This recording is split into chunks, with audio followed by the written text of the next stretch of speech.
ቻለ አንድ ሰው ሁለት ቅድም ያልኩት ሁለት መጥፎ እንኳን ቢሆን መጥፎ ነው ግን ሁለቱንም ልተው ከሚል የተሻለ መጥፎ መምረጥ ጥሩ ነው ብዬ ነው። ስለዚህ በዚህ ደረጃ አስቡበት። ጉባለች ኢትዮጵያ ምን አገባ በአሜሪካ ፖለቲካ ልልህ ብዬ ለካ ስለ ግድቡ ማውርተናል። ቀጥል። አይ እኛ መርጠነዋል ብዬ ነው። ለማንኛውም ኢትዮጵያ ነው የሚሾመው ያለም ማርሽ ቀጥል እና እኛ መርጠነዋል ቀድሞ ያው ከባለፈው ስህተት ሁሉ ተምሮ ይመጣል ብለን ስለምናስብ ያልታየ ሰው ከምናይ ጋሸ ዘይኑን እንግዲህ በዚህ እቃወመዋለሁ ማለት ነው። ጋሸ ዘይኑ የለም እሷን ነው ማየት ያለብን፣ ይህን ሰውዬ አይተነዋል አይሆንም እያለ ነው።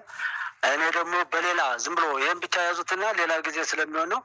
እኔ ኢትዮጵያን የሚበድል ከዚህ በኋላ የትኛውን ቦታ ላይ አይመጣም፣ ከመጣም አይቆይም። ያ የፈጣሪ ውሳኔ ነው ብለን እንላለን። ጠቅላላ ነገሩን እንወይ እሱ ከባለፈው ላይ የነበረውን ክፍተቱን ያተገፍቶ በተጨበረበረ ምርጫ እንደዚህ እያሉ በተለያየ ቦታ ላይ የሚያወጣቸው ጽሁፎች አሉ፣ ዛሬም እያየኋቸው የነበሩት። ስለዚህ በዋናነት እንደ ፖሊሲ የዲሞክራቶችና የነዚህ የእንትኖቹን የሪፐብሊካንና የነሱ ፖሊሲያቸውን እንደምታዩት ነው። እንደ ግለሰብ ግን አዲስ ነገር መጡ አሁንም ከሚሞከር እኔ ያንን ነገር ነው ይዛ ወርሳ የምታመጣው። የምታየው ነው እንደምታየው የፍልስጤሞችን እልቂት ታያለህ። እዛ ጋ አንድ የአየር ኃይል አባል የአሜሪካዊ የአየር ኃይል አባል እስራኤል ኤምባሲ ፊት ለፊት ራሱን በነዳጅ አርከፍክፎ እንዳቃጠለ ሰምተናል። የመካከለኛው ምስራቅ ላይ ያለውን እልቂት ታያለህ።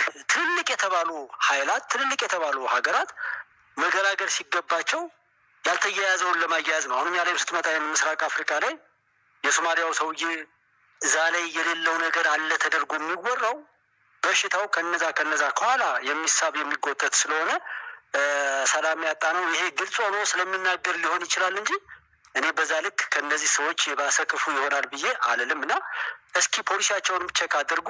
ሞርዛ ጋር እንትን የምትሉት ግን እኛ ምንም ያህል ብንጎዳ ፕሬስ ውስጥ ታውቃላችሁ። እናንተ የምትከፍሉት ዋጋ ከዚህ ከሀገራችሁ እዛ የወጣችሁ ለምቾት የወጣ ሰው የለም፣ ብዝናና የወጣ ሰው የለም።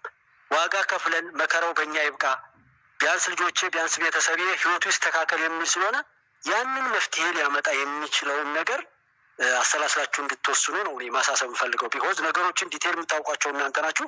ነገር ግን ትውልድ ይቀጥል። ግብረ ሰዶማዊነትን፣ ጾታ ማስቀየር ትውልድ ያልከው ላይ እናንተም እውቀት እንዲሆናችሁ ብዙዎቹ በአሜሪካ የሚያሳየው ኢትዮጵያውያን እዚህ ሀገር የተወለዱ የሚል ፖፑሌሽኑን ቼክ አድርጉት። በጣም የሚገርም ነው። እኔ ያየሁት ቁጥር አስደንጋጭ ነው። ማነው የቆጠረው ምናምን የሚለው ካልተጠቀሰ በስተቀረ እስከ 1 ሚሊዮን ይደርሳል የሚል ነው። እና እኔ አይሆንም አልልም። የኢትዮጵያን ቁጥር በሁሉም ስቴቶች በሙሉ ተቆጥሮ ልጆች በተለይ የተወለዱት ልጆች እስከ 1 ሚሊዮን ሊደርሱ ይችላሉ የሚል አለ። እና እንዲህ አይነት ቁጥሮች ትክክል ከሆኑ እንደው አይደሉም እንኳን በቃ ብለን በግማሽ እንኳን ከወሰድነው ይሄ ሁሉ ልጅ በትክክሉ አድጎ ጥሩ የሆነ ቫልዩ ይዞ ካደገ ሀገር የሚጠቅም ራሱንም የሚጠቅም። አሁን እኮ አንዳንድ ቤተሰቦች እኮ ልጄ አለች አንድ እናት ስትናገር ገርል ፍሬንድ ብሎ ቤት ይዞ እስኪመጣ ጓጉቻለሁ ትላለች። ለምንድን ነው? ወንድ ይዞብኝ እንዳይመጣ በሚል ማለት ነው። በጣም አሁን እኛ የምናስበው የነበረው ገርል ፍሬንድ እንዴት ይታሰባል? አንድ ቤተሰብ ውስጥ ገርል ፍሬንድ ብለህ ሴት ይዘህ መምጣት ይሄ ለእኛ አይታሰብም ማለት ለእኛ በእኛ ጊዜ የሀራም አይነት እኮ ነው እየመረጥን ያለ ነው። ይሄ አሁን ግን ምን ሆኗል? ልክ በነቢያዊ አነጋገር አንድ አነጋገር አለ። ወደፊት ይላል ሰዎች በብልሹነትን የለመዱት ሄደው ሰዎች መንገድ ላይ ግብረ ስጋ ግንኙነት ሲፈጽሙ ሲያዩቸው ለምን ሰሩ ለምን ኃጢአት ሰሩ የሚሉ ሳይሆን ምን ነው ገባ ብለው ባረጉት የሚሉ ሰዎች ይመጣሉ የሚል አባባል አለ እና ይደንቃል። አሁን ወደዛ መተናል እኛ። ስለዚህ ይሄ ነገሮችና ሌሎችም ነገሮች ተለምደው በጣም ብዙ ችግሮች አሉና አንዱን ሳይድ ብቻ ባናይ ጥሩ ነው። ልክ ነው። የኢሚግሬሽን ጉዳይ ይሄ በስደተኛው ምናምን ጉዳይ ላይ ያለው በእነሱስ ምን ለውጥ ተገኘ የሚለውንም አብሮ ማየት ጥሩ ነው። ለምሳሌ ብዙ ኬዝ ያለባቸው ሰዎች እውነት ተፈታላቸው ወይ በነ ጆ ባይደን ጊዜ የተለየ ነገር አይተናል ወይ? ሌላው ራሱ ትራምፕ እነዚህ ህጋዊ ያልሆኑትን ሲል ፍቃድ ላይ ወስደው ምንድነው ስሙ ፊንገር ፕሪንት ሰጥተው አሳይለም ላይ የገቡትን ነው ወይስ ጭራሽ ወረቀት የሌላቸው በአጥር ዘለው ምንም ብለው መጡ ወይም ድንበር ጥሰው መጥተዋል የሚላቸውና ምንም አይነት ዶክመንት የሌላቸውን ነው? እሱንም መለየት ተገቢ ይመስለኛል። ያው እኔ በተቻለኝ መጠን እንግዲህ ላለማጋደል የሞከርኩ ነውና ሁሉንም ግን ማቃትን ቢያንስ ግን ወርውሬላችሁ ሁላችሁም በራሳችሁ ወይ ደግሞ ብታጠኑት ጥሩ ነው። ጉባለች ያው እንግዲህ ከዛ ጉብ ብሎ መጥቷል። ኢትዮጵያ ናት ይመለከተኛል ብሎ ይህንን እንዳትረሱ። ባለፈው ታስታውስ ከሆነ ለመስጂድና እንደዛ የተቀበላችሁት ቦታ እዛ ጋር የሆነ ቦታ ስታገኙ ምን ያህል ደስ እንደሚል ትውልድን ለመቅረጽ አይደል? ያንን አንዳንድ እንትኖች ነበሩ ባለፈው የተረከባችሁት። እሱ ነገሮች ፍሬ የሚያፈሩት ለትውልድ እስከሆነ ድረስ ቅዱስ ቁርአን የመጣው 124,000 ነቢያት በእስልምናው ተልከዋል ይላል። ለሰው ልጆች መዳን ነው። ጀነት የተሰራችው ለሰው ልጆች ነው። ምንም ያህል ውድ ነገር ቢባል የሰው ልጆች በበጎ ይኖሩበት ዘንድ ነው እና እዚህ ላይ ፎከስ አድርገን ልጓም ያለው ትውልድ እንዲኖረን እናድርግ። እዛ ጋር ሲሪየስ። ሌላው እና ዋናው ይሄ ሁሉ ችግር የመጣው አሁን እኮ ቅድም ቢያመልጠንም ያልከዋለ አያመልጥም። ነገም ቢሆን ዛሬ ባትነጋገሩ በየሄድንበት ለልቅሶና ለሰልፍ ለክስ ሳይሆን መሰባሰብ ያለብን እስኪ ሰው ለመጥቀም እንሰባሰብ። እስኪ ሰው ለሀገራችንም እከሌ የሚባል አለ ኡስታዝ እከሌን ፈልግና ፕሮፖዝ አድርገን ለኢትዮጵያ መንግስት ላከው።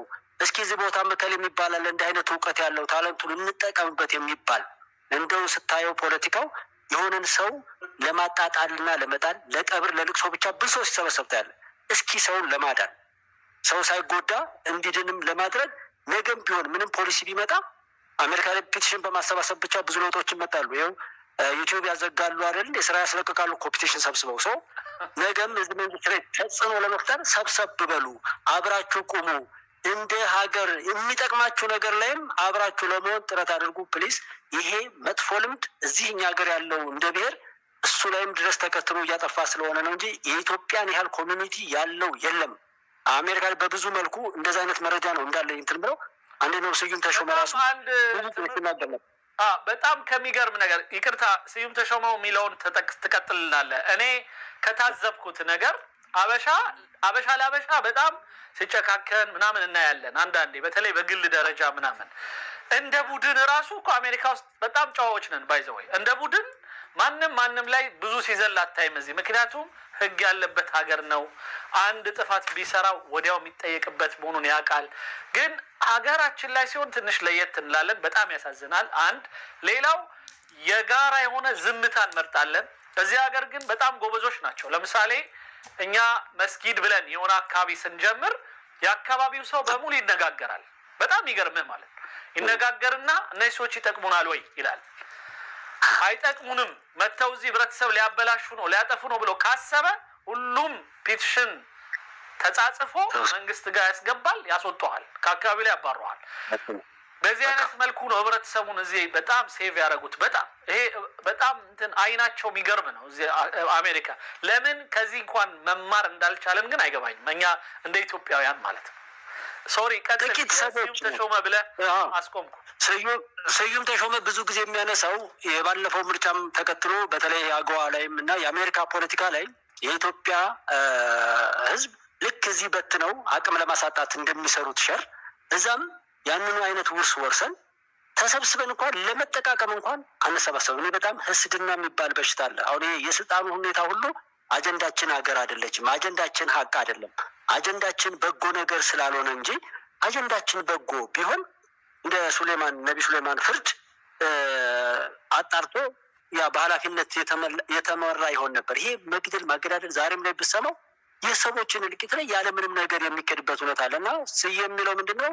ጂኦፖለቲክሱ ላይም ሆነ ምን እንደ ሀገር አንድ ካፒታል አሜሪካ ውስጥም ሆነ የትኛውም ቦታ ላይ ያለን ይሄ በእንደዚህ አይነት በብዝሃነት ያምናሉ እንዳልከው እንደቅድሙና ያንን ለመጠቀም ቀድመን መደራጀት መሰባሰብና የኢትዮጵያንም የራሳችንን የዜጎቻችንንም ክብርና መብት ሊያስጠብቅ በሚችል መልኩ ሁልጊዜ በተጠንቀቅ መቆምና መደራጀት አንዱ መሆን አለብን። ልክ ካፒታል እንደምንልከው ገንዘብ እንደምንልከው ይህንንም ገጽታችንን ከመገንባት ጀምሮ በሚበጀው በፖለቲካዊ ደግሞ ተሳትፎ ላይ ሆን ብሎ መግባት ፖለቲካዊ ተሳትፎ ላይ በአሜሪካ መንግስት ሙያችሁ፣ ትምህርታችሁ ወይም የሆነ ዝግጅታችሁ የሚጋብዛችሁ ሰዎች ያንን ነገር እንደምንም ፈልጎና ፈላልጎ መግባትና ያም ይጠቅመኛል በሚል የኢትዮጵያ እንትኖች ኮሚኒቲ መደገፍና ከዛ ጋር መቆም አለበት። እሱ ትልቅ ሀብት ነው።